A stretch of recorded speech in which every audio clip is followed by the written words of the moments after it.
5, 4, 3, 2, 1. Radio's the best, man. The Tom Joyner Show elevated me to a whole new level, man. I'm so grateful for that, man, for putting me on the show. I got on the show because at that particular time there was a lady by the name of Yolanda Starks. She was his producer. And hey, I'm trying to do an interview here, man. I mean, come on now. I'm just playing with y'all.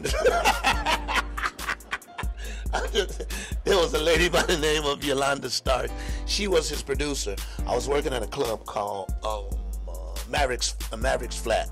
And what was so unique about Mavericks Flat was it was a club that was in Los Angeles that didn't have a liquor license. So everybody could come. Kids from 16, 17, 15 could come in and see comedy. They didn't have liquor at all, so it would be packed. That really kind of helped me to, get my chops ready for when I did Def Jam. So after I did Def Jam, Yolanda Starks would come to this club, and she told Tom Joyner about me. I'm like her favorite comic. She said, "You got to see this guy. He's really funny. You got to put him on the show. It's nothing but an interview." I got an interview. After the interview, I somehow got his number and told him that, "Hey man, I want to be on your show. I'll do the show for free." I was doing another radio show in Atlanta.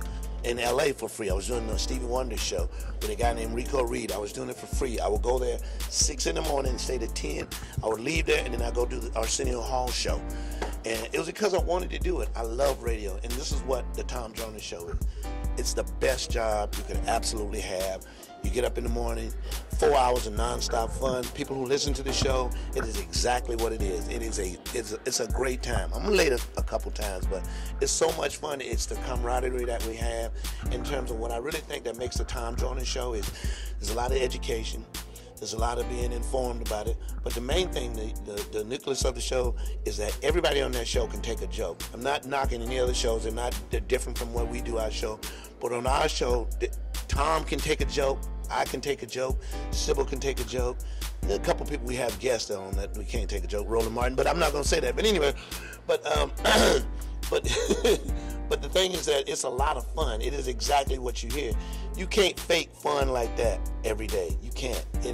When my parents died 6 months apart, it was the best thing in the world to get back to that show. The relationship that I had with George Wallace, and when he comes on and we kid each other about each other's mama, it's our inside joke. His family hates that I talk about his mama who's dead. My family hates that he talks about my mama who's dead. But it is what it is, and it works. I think the funniest George Wallace story, when my mama passed, he came to the funeral. And so you know how you're standing up there and you're shaking everybody's hand, you congratulate. And so I know, he's going to say something. You know he's going to say something. So he comes over to me and he leans in and he says, "Your mama better be dead, motherfucker. If she ain't, I'm going to kill that bitch." And but anyway, man, that's what the show is. That's what I'm about. I love doing this. I do it till I can't do it anymore. What's been your most memorable experience? Oh man, I guess probably the things that I could do for my parents and my kids. I could, give them things that I could never have. I remember when I bought my mom a car. I mean, I'd made enough money to buy her a car, and I said, like, "Come on, Mom, let's go take it." Sometimes when I talk about my mom, I start to cry. But anyway, I said, "Come on, let's go take a ride." She said, "Oh, Lord, this is a nice car." And at this particular time, I said, "Well, this is your car." She said, "Okay, it's cool." She's like, "This for real?" I said, "Yeah, this is your car." Now, the unique part about it, before we came on the air, I don't know how this happened. Before we came on the air in Columbia, South Carolina, you could only get the Tom Joyner Show in the car. You could only hear it in the cars. I don't know what happened. Well, the signal could only be picked up by cars.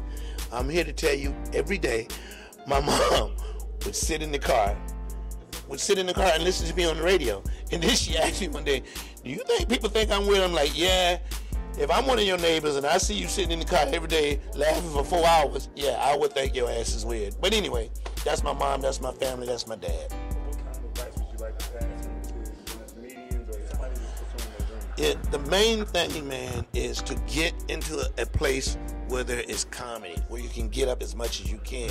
You can get as much exposure. You can get on stage. You need stage time. In order to do this, you need to get on stage. But you got to understand, I mean, here's 2010. There's 10 times more comics, or 20 times more comics than there was before. So, but it's like anything, cream will rise to the top.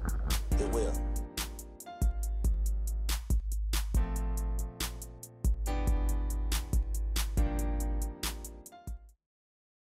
Think big. Think tall. Think Tall boy. Tall boy.